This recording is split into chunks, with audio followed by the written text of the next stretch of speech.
Sound check, sound check. 1, 2, 3, sound check.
Good afternoon to all, and thank you for joining us in the celebration of Arthur Henry Van Camp's life. My name is Bill Van Camp, and I am Art's nephew. I am the son of Glenn Van Camp, Art's only brother. My dad was 10 years older than Art, and I am 10 years younger than Art. So he has always been as much an older brother as he was an uncle to me. Art was born to Harry and Edna Van Camp a bit later in their life by standards of the day. So he was always their baby and could do no wrong. Harry had the first dump truck in the township of Skugog, so from the time Art was very young, he spent many days riding in the gravel truck with his dad and operating his loader. The interest in machinery started back then. My relationship with Art got off to a bit of a rough start, according to a story I heard. Back in the late 50s, when Art was a very young teenager and I was just a toddler, my parents and I were cruising downtown Port Perry in the family pickup. And I was standing up in the front seat, no car seat in those days, of course, when we drove past a bunch of teenagers milling about. I was just learning to talk, and apparently I said, "Arter moking," which translated to Arthur smoking. He got into major trouble with my dad and his parents, and I always felt bad that I had tattled on him when I heard this story. But it made me realize that if I could pick him out of a crowd in the dark while driving by, he must have been an important part of my life when I was small. It is a wonder that only a few years later, when he was 15 or 16, he gave me the most treasured gift I ever got, and still is.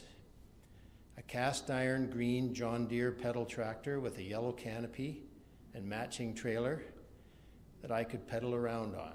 I enjoyed it so much, as have my children and grandchildren, as it is still functional and sits in to this day in my garage. Nothing runs like a deer, as Art would say. I was later to find out that Art was considered a real riptail snorter. Always a challenge for his parents, older brother, and of course, his teachers. The reason he was so hard to handle was that he was so smart. An IQ off the chart and flat out bored with school, unless he was doing something mathematical or mechanical. Today, there are gifted programs to handle students like Art, and most likely his formal education would have lasted much longer. This I got directly from Art. He told me, This I got directly from Art. He told me that in high school, his principal was always on his case, trying to motivate him, and was very hard on him. The day he turned 16, he told his principal not to respectfully, using very colorful language that I won't repeat here today, that he was quitting and subsequently joined the working world. When Art left school, he started working for my dad, who had recently established his business, Van Camp Contracting. He spent a few years operating whatever equipment was necessary. In 1963, Glenn purchased a Cat D6B, which became Art's pride and joy. You can see that D6B as it is actually inscribed on Art's urn. Nobody was allowed to touch his machine, and he became known as one of the best dozer operators in the area at a very young age. He worked long, hard hours. I remember once going with my dad to take Art fuel and supper on a particular job at a sob farm where the material had to remain manageable and they couldn't stop. He had to work round the clock for several nights on that one. He was also quite the trucker.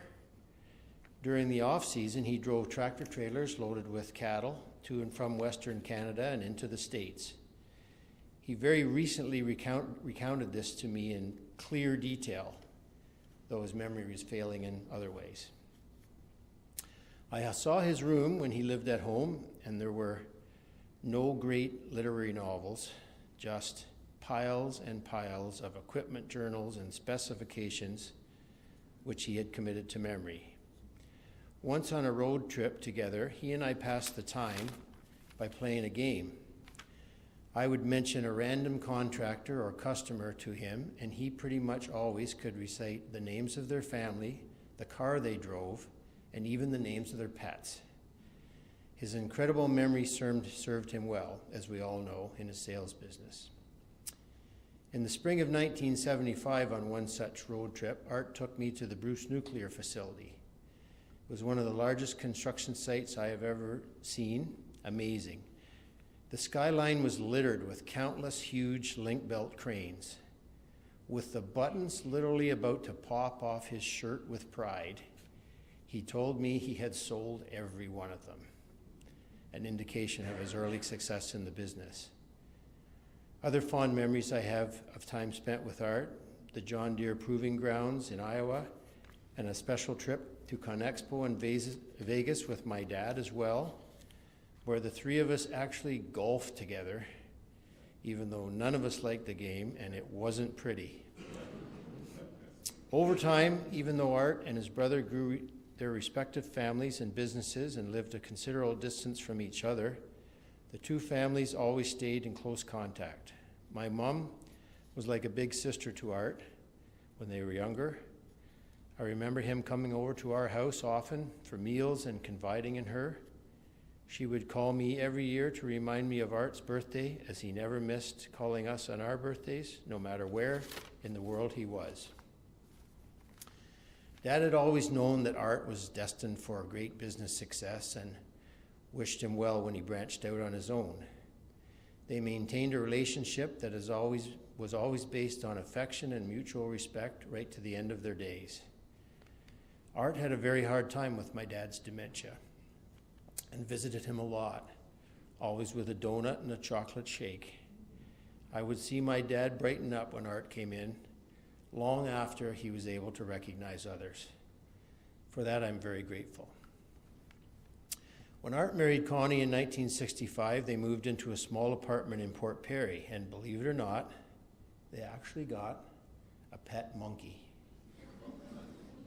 It was cute and quite a novelty. I'm sure the only monkey that ever lived in Port Perry. It was not too cute in the end, however. He received a lot of teasing about that monkey. Eventually, they had their two real children, Jane and David, who will be speaking later. He was very happy to have a sweet little daughter first and very excited to have a son next. I remember vividly, after congratulating him after David's birth, and I will never forget the proud beam on his face when he said, "Well, Bill, a girl and a boy, that's a millionaire's family." And proud he certainly was of his two children and grandchildren, Josh and Jack. When Art married Val, his family grew to include her children, Jennifer, Chris, Caitlin, and Matt, and their families. It was clear to me that he was very excited to be part of their lives as well. He was always able to relate exactly what everyone in his blended family was doing and with their lives with great pride, whenever asked. Speaking of his marriage to Val, I was kind of involved from the start. In 1999, Art dropped by the farm one day and admitted to me that he was kind of lonely and he'd tried some dating sites that were just really not working out. I mentioned that Val, who he had known from way back, was single, and I could see the wheels turning. He called Val, and it was clear he was quite smitten from the start. Next thing you know, we had the new and improved Uncle Art. Shaved head, facial hair for the first time in his life in the way of a neat goatee, his old wardrobe of mostly plaid shirts and jeans replaced by much trendier threads, and his penthouse apartment in Mississauga completely renovated, all Val's doing.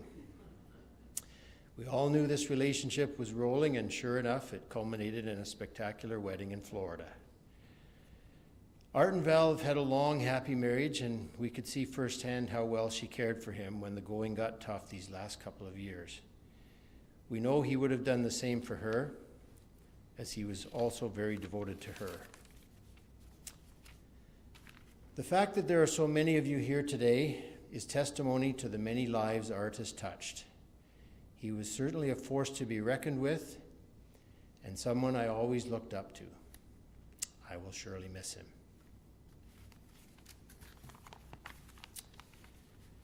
Okay, so we're going to move into the program, and our next speaker will be Jim Van Camp.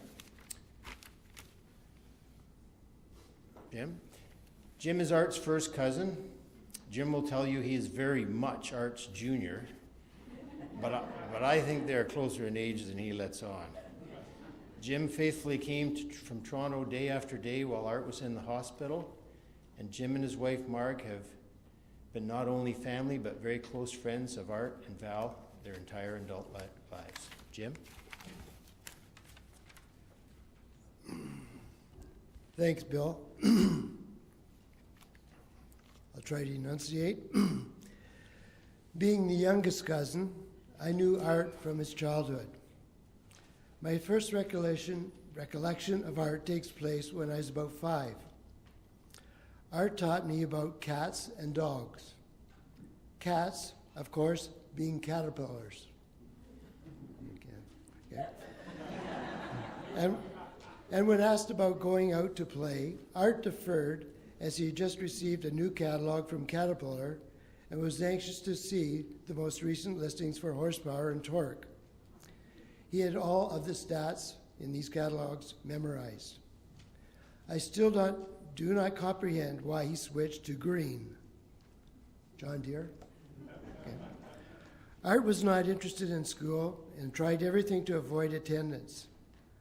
Sudden sicknesses, etc., were useful ploys. When Aunt Edna insisted on his school presence, Art tried to foil that directive by any means possible. During his early school years, one of his favorite gambits was to pick a bunch of flowers from a neighbor's garden and then sell them to the lady of the house. This showcased his early aptitude for entrepreneurship. Another encounter with Art was at the family farm auction. Art bought a grain separator. When I queried as to how this would help him, he outlined his plan to convert it to a gravel crusher. That would be a real push. However, this idea certainly portrayed his early proclivity for the aggregate industry. I recall another event in Art's youth. This related to me perhaps by the second male involved. Art and a friend were double dating in Art's convertible. They were parked in a field, studying the moon. Suddenly, a farmer jumped on the back bumper, fired his shotgun, and Art's convertible tore through the cornfields like a machine on fire. On our return to Port Perry from my first hospital job, Margaret and I will always be thankful for the social network assistance from Art, his brother Glenn, and their spouses. Art was a stalwart member of our euchre club. We had a good time together with all the members. Art would frequently discuss his career activities. I remember his recollection of a deal consummated at a Tony restaurant in Toronto. Art had spent a bundle wooing this client and had the deal almost in hand when the client announced he had better return to the office. Art knew the deal would be dead if this happened, so he called the maitre d' over and offered him $200 for the white linen tablecloth. Art wrote out the contract and invited the client to sign. Done deal. Art and I had a special bond. At a Van Camp picnic, Uncle Harry, Art's father, suffered a massive heart attack. My cousin Barbara and I held his head in the back seat of the car on our way to the hospital. Uncle Harry died on my lap. From that time on, Art and I were very much more than just cousins. In closing, I have tried to capture some key elements of my relationship with Art. We all respected his business savvy. He had the memory of an elephant. He was generous to his friends and family. He barbecued a great steak and was your stalwart friend, as long as you didn't call him Arthur.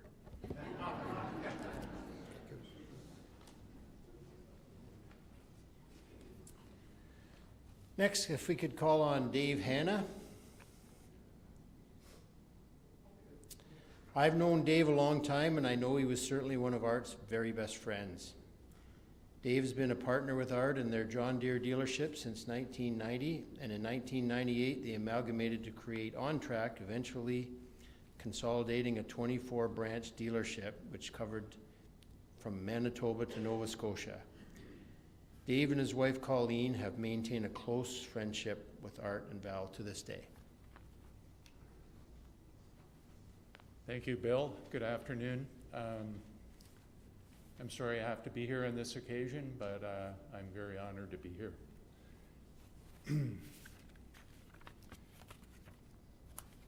When I think of Art, I think of two words: privilege and honor. For the past 35 years, it was my privilege and honor to work with Art.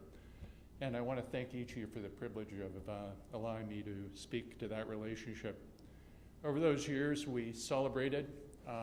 You'll be shocked to know we cried a couple times, and then we laughed a lot.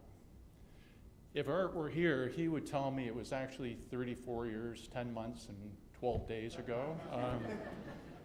Because that was one of his defining attributes, was his incredible memory. I'm going to tell you right now, my original draft of this tribute came in at about 2 hours, and I decided that wouldn't make the cut, so I'm going to use one of Art's sales strategies. I'm going to give you a clearly defined value proposition. I'm going to digress for a minute. And tell you, every Monday morning at 7 o'clock we had a sales meeting. And at 7 o'clock Monday morning wasn't the most popular time for us to be at the dealership for a sales meeting, but that was the way it worked. And if you were a salesman at Vancamp Equipment, you understood that. And one Monday morning, one of the salesmen, whose name I'll leave out, Art said, well, what are your plans for the week? And he said, well, I'm going to drop off a quote at a customer, whatever. And Art said, if I wanted you to drop off a quote, I would have the FedEx driver do that. I want you to go and make a value proposition. So that was very much Art's style in business. My relationship with Art was probably best defined by how we became business partners. Through a mutual friend, Alex McIntosh, I learned that Art partner had left due to medical reasons, had left as general manager, and he was looking for a new partner. So Alex said, why don't you give Art a call? And I did, and we spoke for a little while on the phone. He said, well, why don't we get together for a meeting? So I met him at Tim Hortons at the corner of Mud Street and Highway 20, and we talked for 2 hours. At the end of it, Art reached across the table in classic Art fashion and said, have we got a deal? And I shook his hand, and that was it. 34 years, 10 months, and 12 days. We never had a partner agreement. We didn't have any red line drafts, just a handshake. That was it, and that's what we had for 35 years. I think Art would say he was a pretty good judge of character, and I think he was. Anyway, my first day at 760 South Service Road, it was February, and I don't remember the day, Art, but it was in February. I remember that part, and so he met me and kind of gave me a briefing, gave me a key for the building and the alarm code, and said, Well, I'm leaving tomorrow for 3 weeks. We won this trip, Tokiho. We're going to Japan with John Deere to the Hitachi factory, and it'll all work out. It'll be fine. You'll do great. So he left and went away for 3 weeks, and we survived. My next insight was when he got back from the Tokiho trip. They announced the John Deere Mark of Excellence Awards, and there'll probably be some mention made to that, and I won't get into the detail, but it was a very big deal to be named a John Deere Mark of Excellence dealer. And anyway, they announced that Van Camp was, I believe we won the gold level Mark of Excellence that year, and the trip was to Bermuda, which coincidentally is where Colleen's family is from, and so Art said, "Oh, this is great, we're going to go to Bermuda," but we weren't part of the dealership the prior year, and we weren't on the invite list. So Art said, "Don't worry," I think it might have been you, Don, we were dealing with. He said, "I'm going to get to sort it out for you. You're going on that trip." And anyway, he was successful, and said, "You're a business partner. You should be on that trip with me." And that's the kind of privilege it was to work with Art. If you worked hard and you did your job, he would back you to the wall. I was thinking about talking to y'all today, and sorry, y'all came out. I was in South Carolina for a while. Some things that I was thinking about preparing a few words. We know Art came from a fourth-generation contracting family. He was extremely proud of his roots. He was proud of the fact he dropped out of high school at age 16 and became a very, very successful business person. But one of his unique things was that ability that he gained through the contracting side to relate to customers. He could go on a job and jump on a machine and talk to an operator and relate to them in a way that most salespeople couldn't. He could go into a boardroom and relate to the CFO or the CEO of the company in the same way, and had that credibility that he gained from his experience as a contractor. The second thing that came to mind was how extremely proud and loyal Art was to his family. Art didn't always express it in the most visual or verbal way, but there was a fierceness to his pride and his loyalty that was very evident. One thing, and I know this is, I don't know if it's widely known, but it's known somewhat, is that Art was unwavering in his menu choices. If you went to a steakhouse, it was a filet mignon, butterflied, well done, with fries. And, that was that. At Swiss Chalet, it was a quarter white meat with chalet dressing, not barbecue sauce, and fries. Very specific. You had to get that right. One day, Art and I were in a Swiss Chalet, having lunch, and the server came by and said, "What would you like?" And I said, "Well, he'll have a quarter white meat, chalet dressing on the side, not barbecue sauce, and fries." And Art looked at me and said, "How did you know I was going to order that?"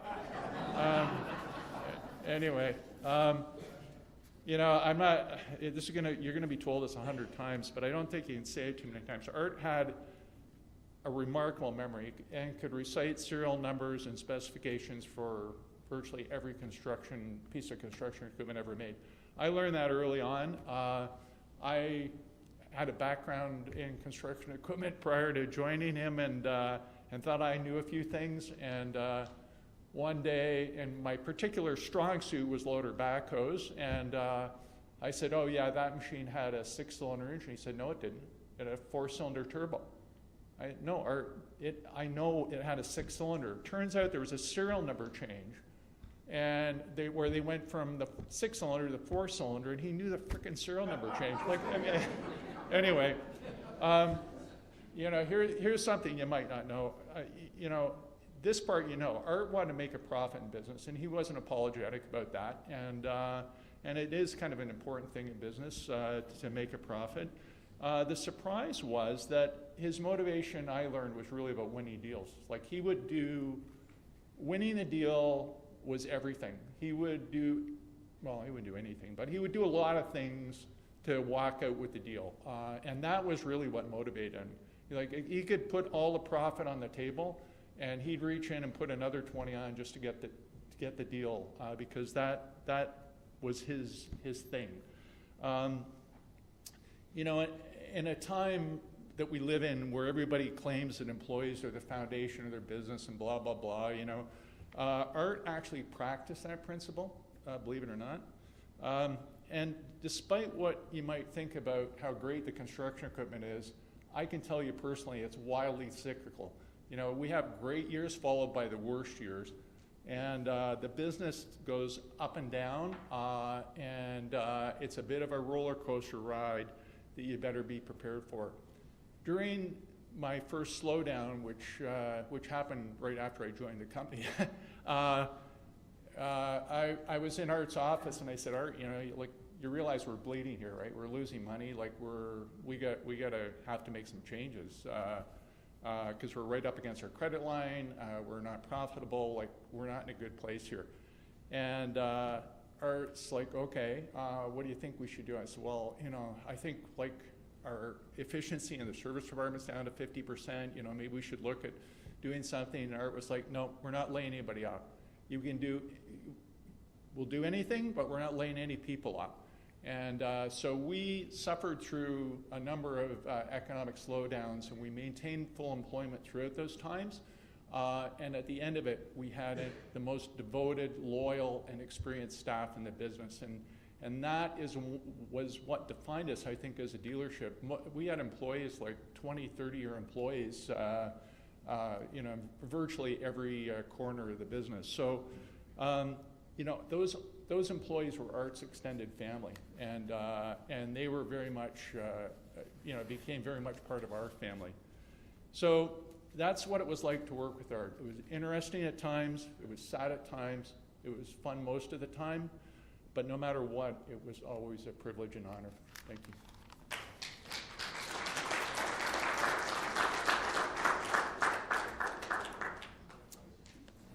Thank you, Dave. And now I'd like to call on Don Switzer. Don has been a friend and colleague of Art since 1985. Art was the first dealer he met when he was going through his training. Don had the privilege to know Art as a dealer, call on Art as territory manager, and work alongside him for 40 years. Awesome. Thanks, Bill. Val, thanks for including me as part of the day here. It's a privilege and an honor to be up here, for sure. Art is legend. From the John Deere standpoint, my job is to talk about Art as a John Deere dealer. And I am so excited to be up here to talk about Art as a John Deere dealer. John Deere is an old company that's like 190 years old. They wrote a book back in 2005, they wrote a book. Out of all the dealers that John Deere could have interviewed, Art was the one that they interviewed when they wrote the John Deere Way. So when I say Art's a legend, he's definitely a legend within the John Deere enterprise. When Art passed, there was a lot of chatter within the John Deere world about remembering Art, and there was a lot of commonalities of what people remembered about Art. Things like he was one of the best dealers I ever called on. He was a colleague, he was a friend, and he was a mentor. Those were the four of the things that the John Deere enterprise would say, and it came up consistently with a lot of people from the very top. And Art had that ability to develop relationships with the operators all the way to the top, and I'd say John Deere is the same thing. He had close personal relationships with the CEOs of John Deere. They knew who Art was, and Art knew who they were. And as we talked about Art, you know, what made Art so special, some of it's coming together now with what made Art so special. From a leadership standpoint, it was things like he was with the people all the time. He provided feedback. He was present all the time. You know, he set the example. Those were all things that everybody had to say about Art from a John Deere standpoint. The one word that kept on coming up, though, was tenacious. And I thought, well, shoot, I better look that word up because it keeps on coming up. So I looked up the word tenacious just to make sure I understood what tenacious meant, and I wanted to see if it resonated with the group here. So tenacious describes someone who holds on firmly, is determined, and does not give up easily. I said, yeah, that sounds about right. And then went on to say key meanings of tenacious: determined and persistent. I said, that sounds about right. And then this is the most common describing a person who is unwilling to accept defeat or stop pursuing a goal despite difficulties. And I thought that's why everybody within the John Deere enterprise kind of used the word tenacious was one of the key words that came up. And that describes, I think, ours to a T. From a John Deere standpoint, I'm going to break it up into 3 categories. One category would be Art as a John Deere dealer.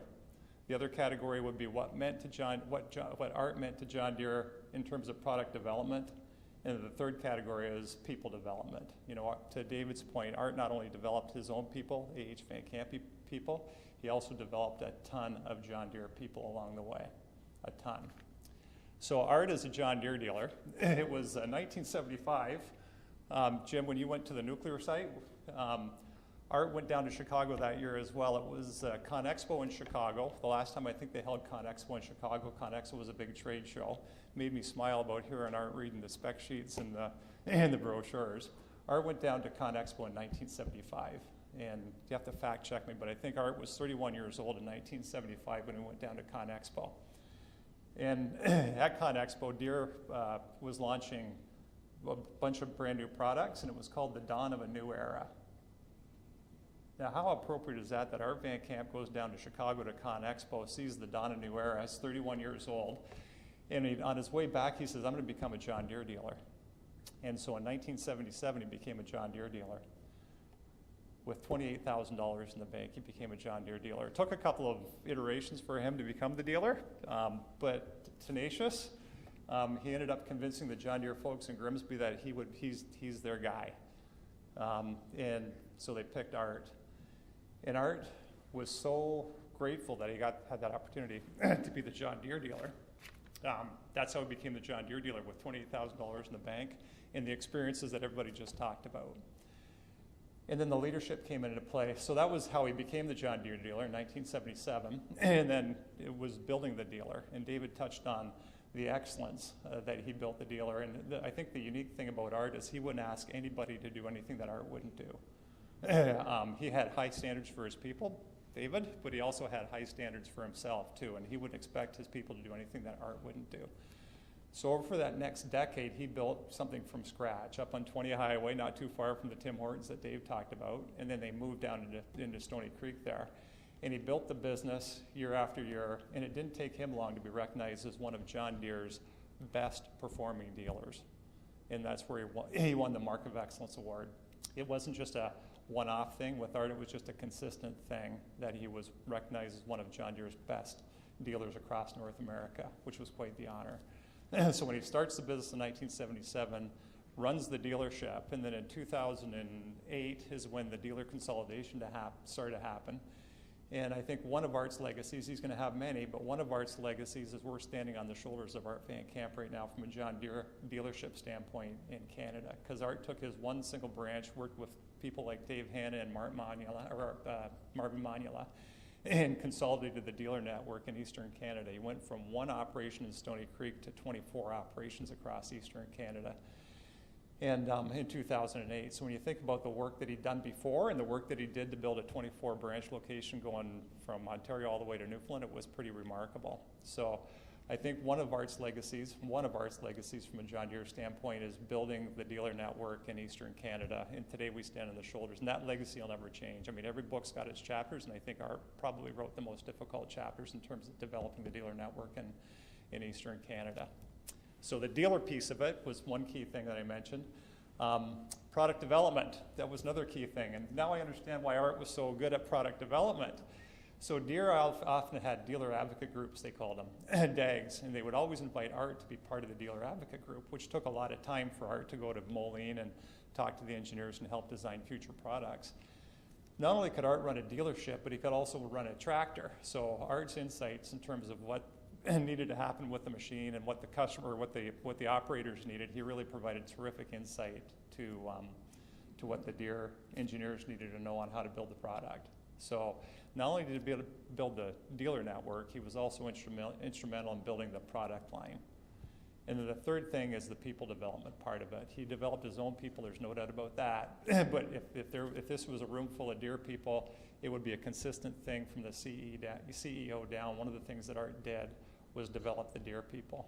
And he always had the time, especially for the younger people that he sensed would work hard. He always had the time to provide feedback, guidance, and input on your career path. Always wasn't happy birthday with Art. Sometimes it was, he told you the truth. You know, he told you Art's truth, and it was usually the real truth. And that's, I think, what made Art so special, was he wasn't afraid to give you the unvarnished truth. Sometimes it was good, sometimes it wasn't so good. All the time it was mostly true. So from the people development standpoint, he was real special that way. I forgot to mention from the product development standpoint, it made me think of ConExpo and Bauma. I know that there's some people in here that have gone to ConExpo and Bauma with Art. And Art was kind of into step count before step count was a thing. And if you went to Bauma, he would want to be the first, or ConExpo, he'd want to be the first one. When those doors opened up, he'd be the first one in, and he would go through that show from soup to nuts. And then at the end of the day, when the doors closed, Art would say, okay, let's go for dinner and meet with customers or whatever. There was just no end to Art's enthusiasm when we went to those shows. And I think that's, you know, part of the magic with Art, is he knew everybody and everybody knew Art, and he knew how things worked. For me, I'll kind of bring things to a close now. For me, there's so many special memories with Art. You know, he touched a lot of people over his years as a John Deere dealer. So there's all kinds of ways that he touched people. One of the things that I'll always remember is how he made you feel. And there was 3 pieces to how he made you feel. One piece was he always had the time for you. You know, no matter how old you were or how young you were, he always spent the time with you to provide feedback. He was inspirational, I would say. And he was inspirational because he always made you want to do better. When you saw what Art did, you said, okay, that's the benchmark, you know. And so he was inspirational in the sense that he always wanted to make you do better. And the third thing is his connections to the industry. The third thing from what Art meant to me is any friend of Art's was a friend of many. And so when Art took you to a show or took you to an event or introduced you to a customer, if you got Art's blessing, then all of a sudden you had a whole bunch of new friends that you wouldn't have otherwise had without Art's influence. So Val, thanks again for including me, and it's hard to boil down what Art meant to the John Deere world, but he meant a lot to the John Deere world for a lot of years, and he's built a legacy within the John Deere enterprise. He really has. That won't go away. Thank you.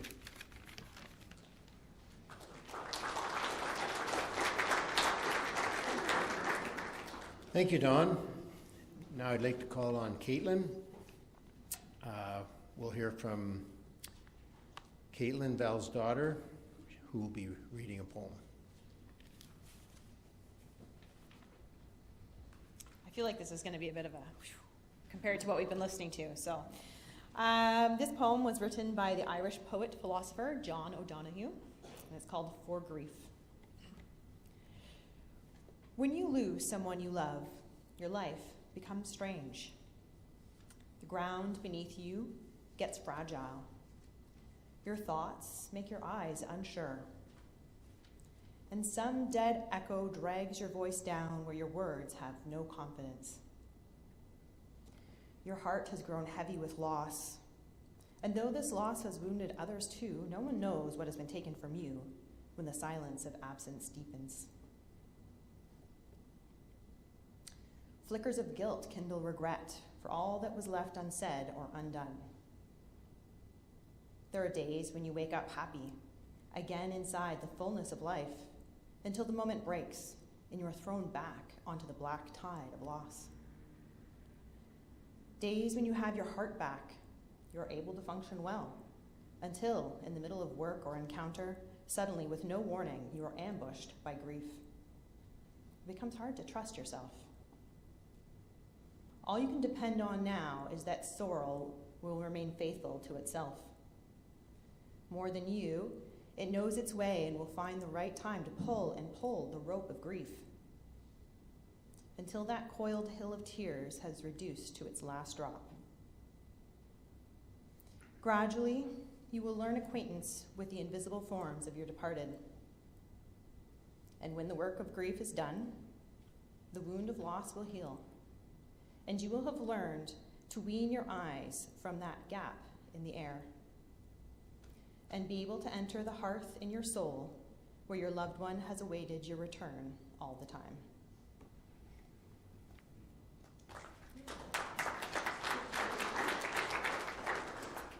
Thank you, Caitlin. Next, we'll hear from Jane Martin and David Van Camp, Art's two children, of whom he was so proud. Jane is a teacher who lives in California with her husband Mark. Together they have raised their sons Josh and Jack there. David shared the same interest in equipment as his dad, not selling it, but making it work. He's been very successful in his business. Art always kept me up to speed with all the big projects that David was working on. Jane and David?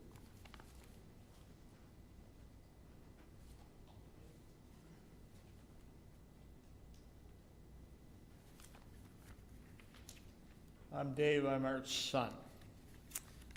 I want to thank you all for being here today to remember my dad. If you knew him, you probably knew two things right away. He was sharp and he was a professional. Dad had a way of walking into a room, job site, meeting, or wherever he went, and knowing what was going on, and usually what should be going on. First, I want to talk about Dad's life and what he built because of him. Work wasn't just a job, it was a big part of who he was. Dad wasn't one to brag. If you were close to him, you knew he'd never sit there listing his accomplishments. The funny thing is, as I've gotten older, I've learned more about his achievements from other people than I ever heard from him directly. Dad started earlier, which was mentioned earlier today by Bill, in his career for working for my grandfather, his dad, Harry, and my grandmother, his mother, Edna. Then he got his first job with his brother Glenn and his wife Donna at Van Camp Contracting, running equipment. Glenn, Donna, and their family were very close with Dad. From there, Dad went out and got his first sales job with Equipment Sales and Service in Toronto, and eventually took what he'd learned and opened up his own company, A.H. Van Camp Equipment. Much of his life was dedicated to the business and to this industry. Over and over, I'd hear the same things about Dad, as well respected, that he was a true industry leader. He did represent progress. People knew him, people trusted him, people listened when he spoke. The one thing I'm proud to say, because says everything about the kind of reputation he built. Dad was one of the only, I believe there was only two,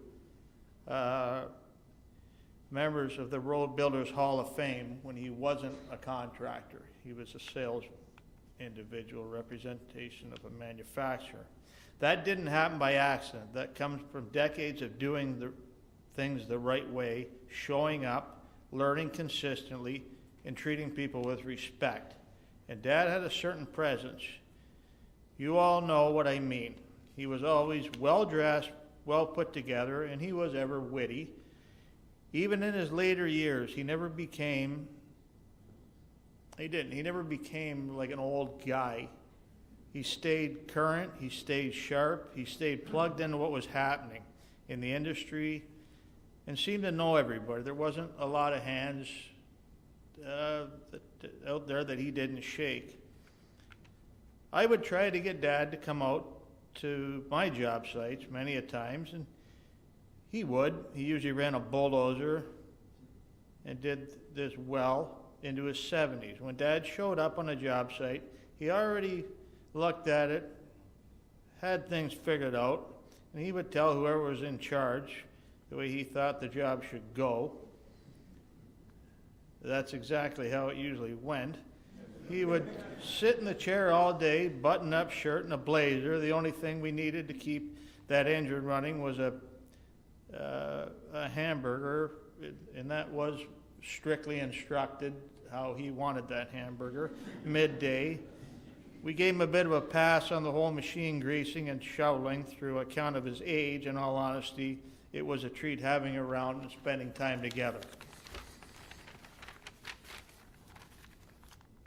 While business was a huge part of his life, he also leaves behind a family who will miss him. My sister Jane, along with her husband Mark, their 2 boys Joshua and Jack. Jane's been living in California for the past 25 years, and having her today here means a lot. When we were kids, Dad made sure we had real time together. One of my favorite memories was him taking Jane and me down to Maple Leaf Gardens to watch hockey games. We were little, we were excited, and Dad was in his element. Looking back, it wasn't just the game, it was Dad showing up, making it special, and giving us something we'd carry for life. He might have closed a deal here and there at those games along the way, but no harm in that. One of Dad's greatest joys was taking pride in a home, especially we moved to our home in Grimsby. He took ownership seriously, like he owned that, pouring his time, energy, and heart into every inch of that property. I'll never forget the day he decided he had enough of the rocks out back, which we lived in, was on an escarpment, which meaning the mountain brow. So, classic Dad, he brought home a mini excavator from work, so he took out all the rocks, he pushed them all off the escarpment. The rocks did tumble down the mountain. They crossed the Bruce Trail. They landed into neighbors' backyards at the bottom of the hill. When the police came knocking, Dad stood his ground with a grin in his mind, and he owned that land and was going to care for it in his own way. The story lives in a perfect glimpse of his spirit, determined, unapologetic, and full of life. He would have been incarcerated for quite a while if you'd done that today. That was a while ago. I also want to recognize Val and her family as well for all they did for Dad. I call his marriage to Val his second life in many ways. It really was.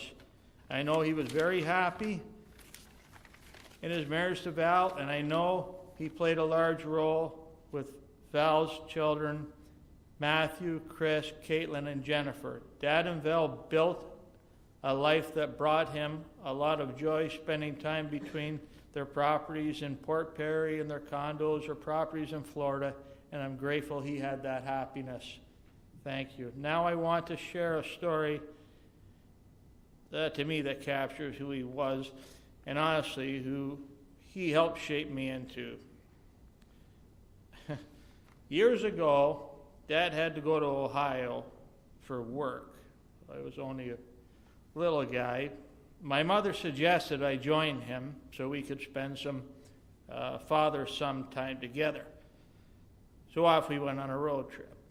We got there, Dad handled his business, and once we were done that, he took me to the Ohio Coal Company to see the big Muskie. At the time, that was the largest crawler tractor dragline in existence. When we left there on the way home, I noticed all these exits for fireworks shops popping up at every sign. And I got, in the true Art Van Camp fashion, inspired to put together a business deal. I had an idea, but I needed an investor. So I told him, if we go to one of these firework places, you give me $100, I get back, I'll double it for you, not long. I was going to be the firecracker mogul back at school. That's the truth, that happened, yeah. Dad jumped at the opportunity to see his son become an entrepreneur.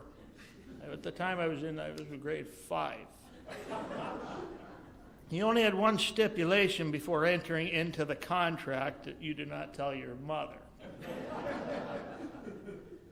I won't bore you with the details, but let's just say our venture didn't last too long. It ended up with a visit from the principal from my school to our house on an evening with a round of questioning with Mom and Dad about a bag of illegal fireworks.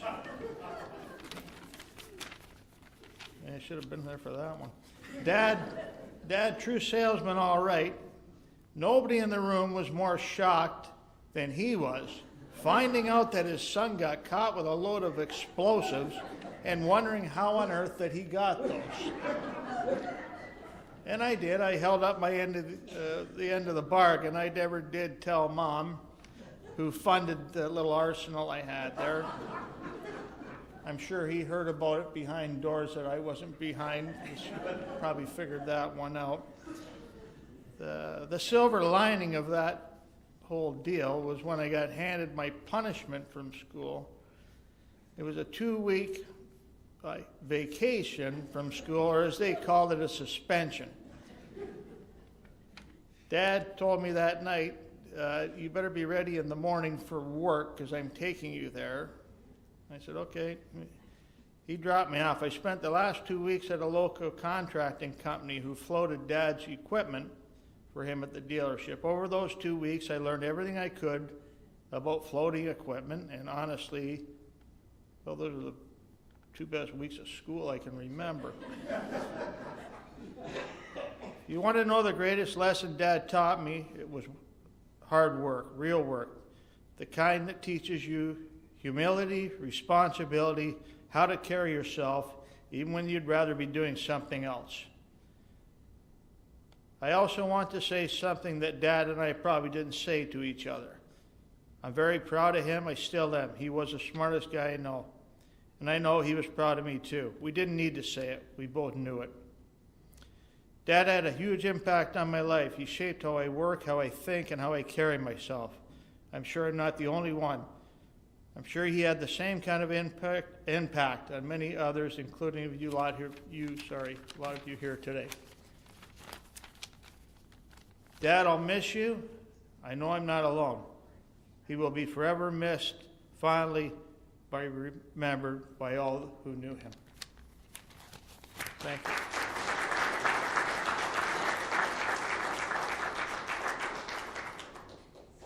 Thank you, David. Oh, wow. Thank you all for being here today. You know, it's truly humbling to look out and see all of you here to honor my dad. And thank you to all who've spoken. All the things that you've said have resonated so much, and it's amazing how a man who is so legendary and so complex, it all came down to some of these key themes. So putting everything together, it's impossible to capture it all, but our goal is to give you a little bit more insight into why he was such a legend. You know, Dad's legacy is undisputed. The young lad from Blackstock who became one of the most respected minds in the heavy construction equipment industry. His first and true love was moving dirt and the machines that made that happen. He lived out that rare, enviable truth that if you truly love what you do, you never work a day in your life. But the man I know best is just my dad. As we've heard, he was always quite true to himself, authentic and uncompromising. So of course, our family life was intertwined with all things construction. From the moment I could sit upright, I was on his lap cutting grass with a tractor or along for a bulldozer ride, just for fun. Then of course, there were those Sunday drives. To anyone else, it was a drive. To Dad, it was reconnaissance. We spent hours checking out job sites and scouting out the competition. David, I know we drove him nuts with all of our bickering in the back seat. But looking back, those miles shaped our childhood. He was teaching us without even trying that you always know your territory. But sometimes those car rides were just for me. Dad called them our dates. Of course, those typically started with me waiting in the car or in the lobby of a business while Dad just needed to pop in and see a customer, or more often, close another sale. But afterwards, we'd grab a bite to eat, usually at a chip truck. And on the most special occasions, we went bowling. Dad went bowling. A lot of people did that with him. Surprising, Dad loved to eat, and yes, he was very specific on what he liked to eat and how he liked to eat it. You know, getting back to those Sunday drives, food was always part of the destination. whether it was ending up at a favorite restaurant for dinner, hot dogs in Port Dover, a dairy for ice cream, and of course, the chip trucks. I do have to share a fun dad fact that perfectly captures his preparedness, always. He kept just-in-case packets of relish in the glove compartment of his car, because heaven forbid a place does not have the proper relish. You know, he lived by this code even when it came to condiments. Things had to be just so. And at home, the menu was just as reliable: beef, chicken, corn, potatoes, and the occasional salad if we were on a health kick. And there were so many, many hot dogs. But people can change. I must say it only took about 60 years, but Dad did eventually branch out. You know, Val, it is still a mystery how you managed to get him to not just consider broccoli, but he enjoyed it. So, you know, if ever there was proof that love can soften the most stubborn of hearts, that was it. Music and TV were another fun window into his soul.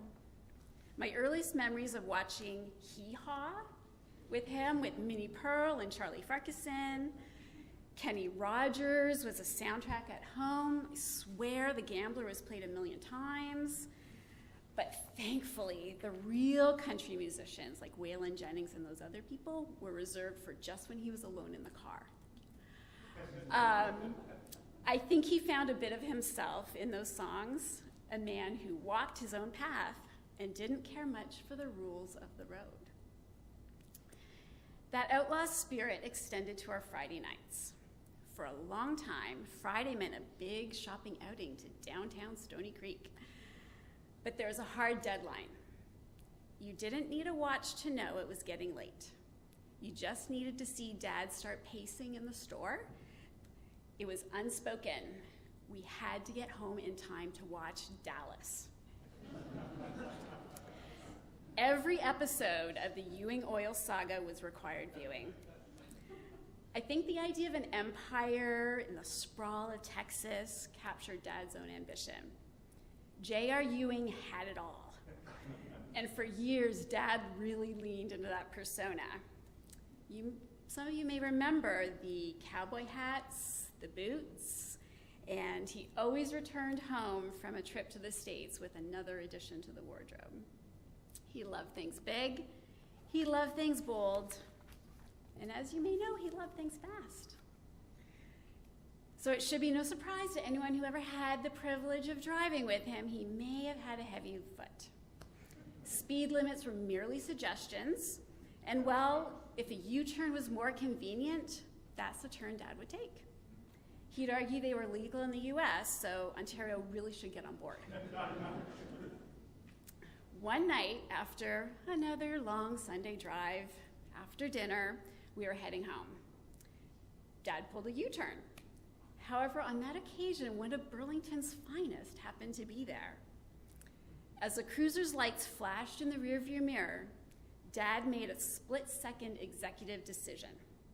He was close enough to the QEW to make a run for it.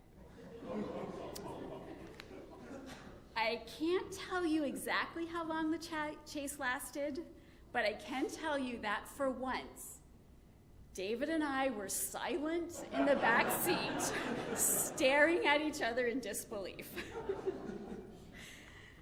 After traveling at a rate of speed that I can only assume was record-breaking, the flashing lights disappeared, and we headed home ticket-free. It wasn't just about avoiding a ticket. It was that Dad lived with a certain audacious conviction. In his world, if the path was clear and the engine was capable, you took the opportunity. So yes, there's no question Dad lived with passion and conviction. As Dad entered his later years, wrapping up his career and eventually embracing retirement alongside Val and her family, he found new interests and acceptance of life beyond work.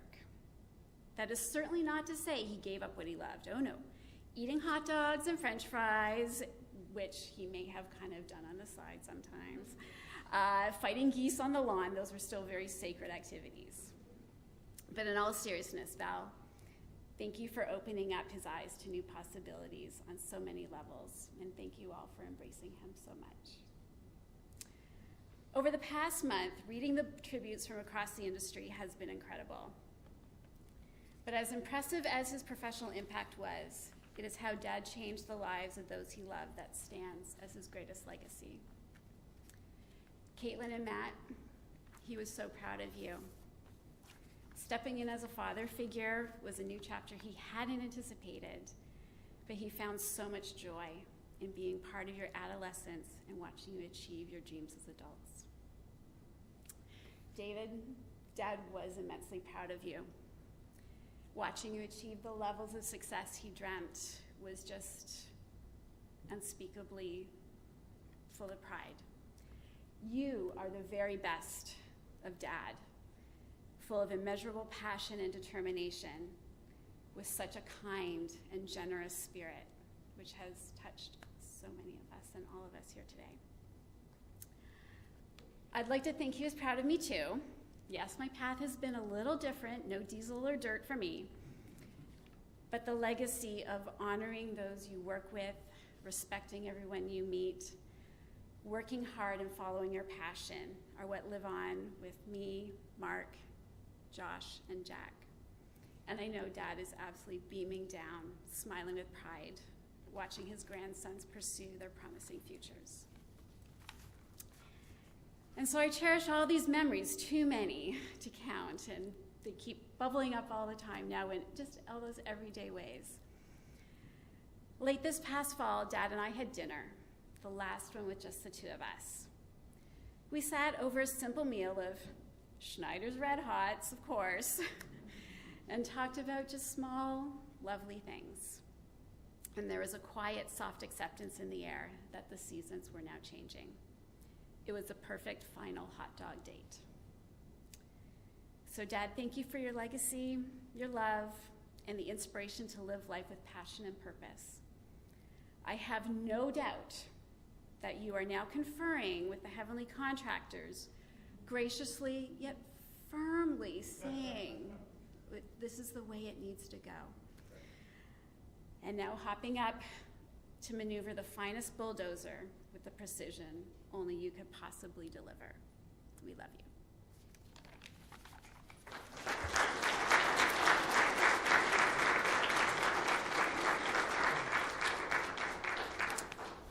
Thank you, Jane and David. That was excellent. That's just great. And our final speaker is Mike Ruggieri. Mike has known Art for over 30 years, back when he first started at Deere.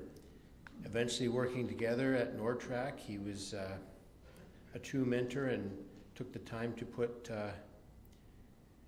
Mike up for a board position at Ontario Road Builders Association. He was always helpful and supportive to Mike as he moved throughout his career. Mike?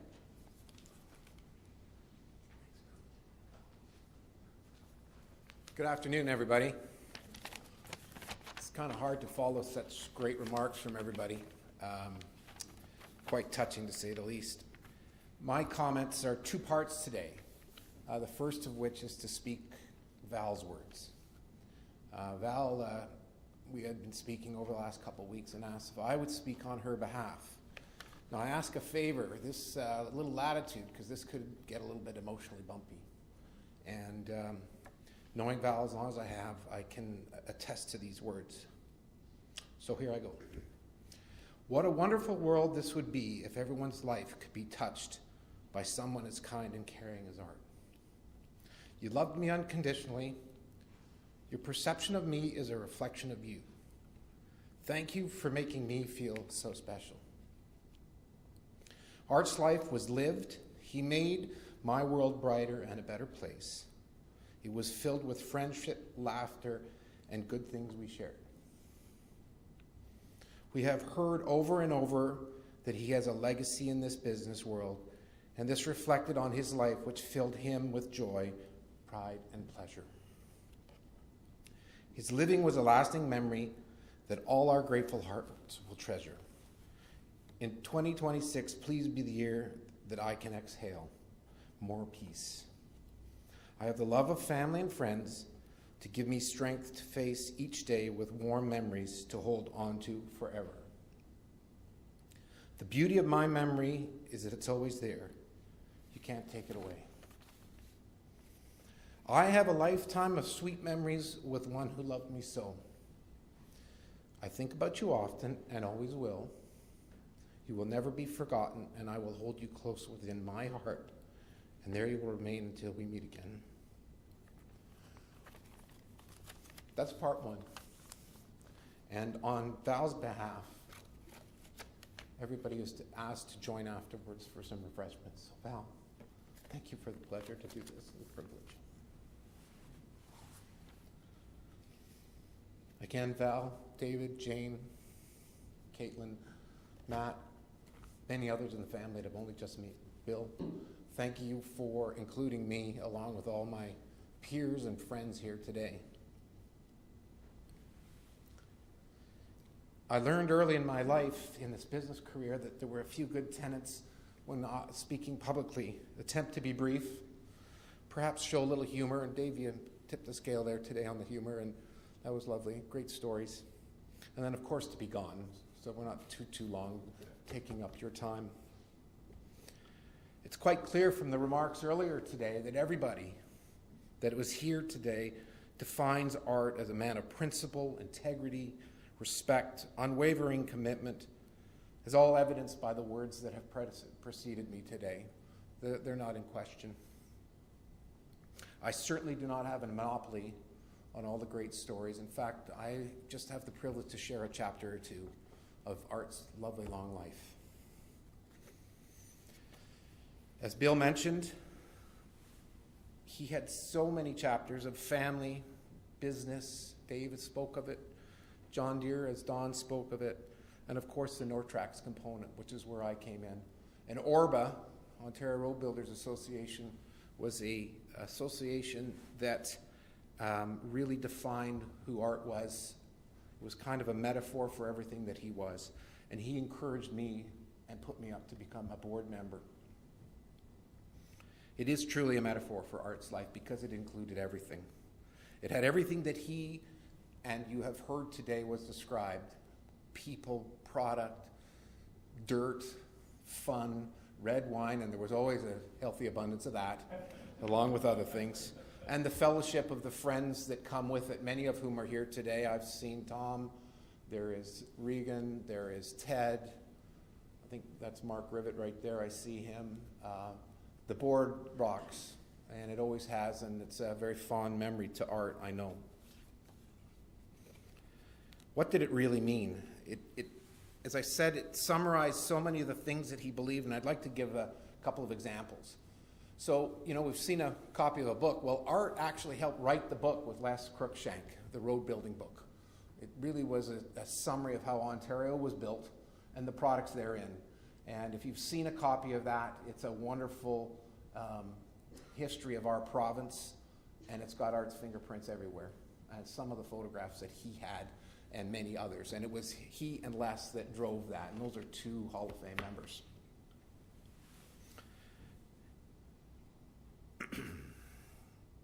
He wanted all of his knowledge to be connected to everything that he had.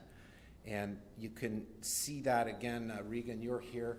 He took his father, Russell, two of the industry icons, the product icons. And if you wanted to go up against them on product, you better have your A game. So that meant I did a lot of keeping quiet around those guys because I never had an A game on the product like those guys. But they went to the factory, and I believe, Regan, correct me if I'm wrong, there's a John Deere motor grader that was in your dad's possession, and it was a very proud moment. The Gold Key event, all of that sort of thing. That was a day, I must say. I talked about wine and food's been a big part of it. Well, there's some Ted Arscott's here. I know, Ted, the amount of fun that you had with Art and Val and Brent. I just can't describe it. Regan, Mark Rivet, all of those great days. And I was only privileged to be asked to be part of it and to succeed him on behalf of the Nortrax crew. What a wonderful time. What a great way to be with such great people in this industry. His goal was always to be with others and to see that other people could succeed. Customers, clients, contractors, employees, it just didn't matter. If you were in his world, and I know I'm repeating myself from some of the previous words, when you added all this up, it was easy to be asked and to put the application forth for Art to become a member of the Hall of Fame, the Road Builders Hall of Fame. And David, you're right. We talked about it earlier. I think he was the second one. He may have been the first. We're not totally sure, but generally speaking, you get into the Ontario Road Builders Hall of Fame if you're a contractor, not a person in the sales or the dealership world. We wrote the application, and in the winter of 2019, I've never seen Art so proud in my life. He's just beamed with being recognized and put on the Hall of Fame, and he wore that blazer with pride. And so I think we can conclude today. There's a video clip of that period, that era. Happy to have been part of it. Val, thank you to all of your family. David, Jane, lovely to meet you. Enjoy this little clip. It kind of summarizes it all. Thank you.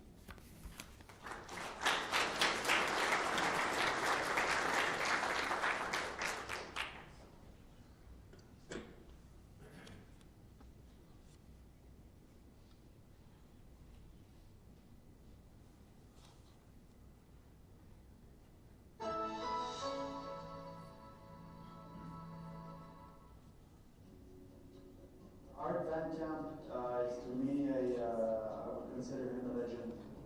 A legend because of his knowledge. Anything he did, whether he was selling it or it was the competition, he was like a human Rolodex, and he knew his stuff cold. Makes him a legend, first of all, because of his personality and his dedication and his relationship throughout all the road builders company throughout the province. Well, in the world of the equipment, he's probably the most knowledgeable man I've ever met.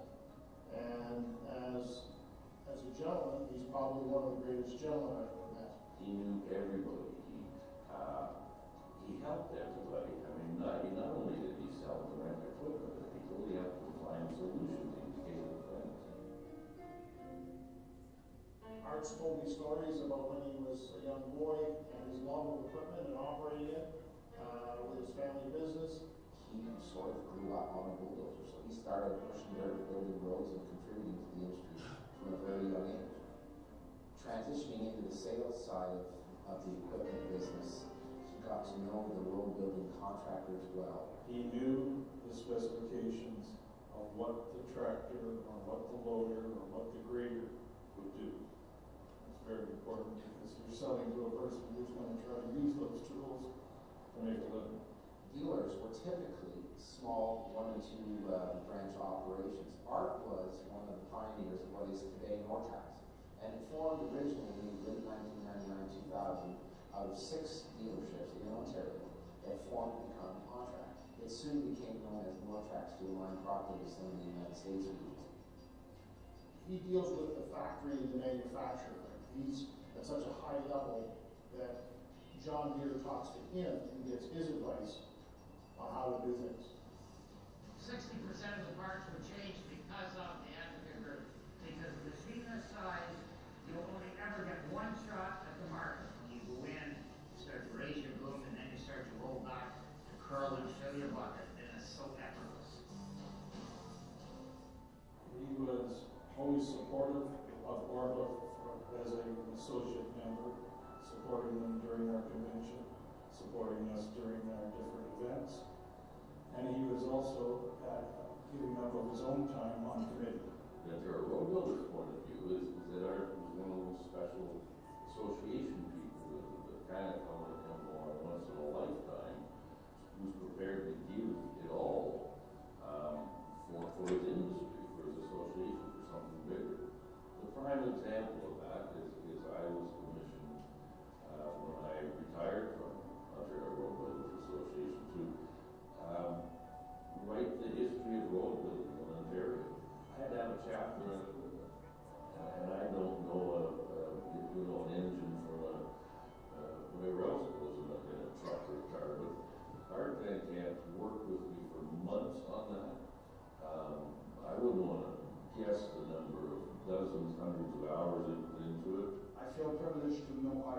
Camp. Even though we have an age difference, we always felt the good connection and helped me throughout to make good decisions through my life on a business level. And I'm happy for him to be a Hall of Fame and proud of him too. Art was, as far as I know, at least the second, if not the first associate member inducted into the Hall of Fame, and something that I know Art will be extremely proud of. He's been supplying advice to the road building industry for over 40 years. He's a real gentleman. He's the kind of people we need in our industry and in our Hall of Fame. Hi, I'm John Chesterman from John Deere Construction and Forestry Equipment. And over the last 15 years, I've had the pleasure of getting to know and work closely with Art Van Camp. Art's been a key consultant back to Deere on the developing of our equipment, but I also know he's been a key consultant back to customers on the best solutions for their businesses. I'd like to offer my congratulations to Art for his induction into the Ontario Road Builders Hall of Fame, and John Deere gives thanks for the many years he's contributed to the development of heavy equipment to be used in road building. Thank you.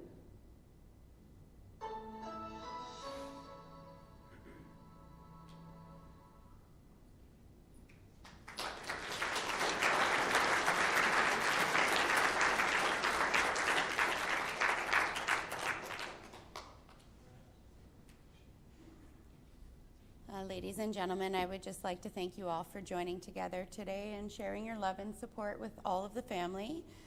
Val would love to extend an invitation to you all to join for a cocktail reception. And if you could all stand as you are able, we'll make our way there now. Thank you.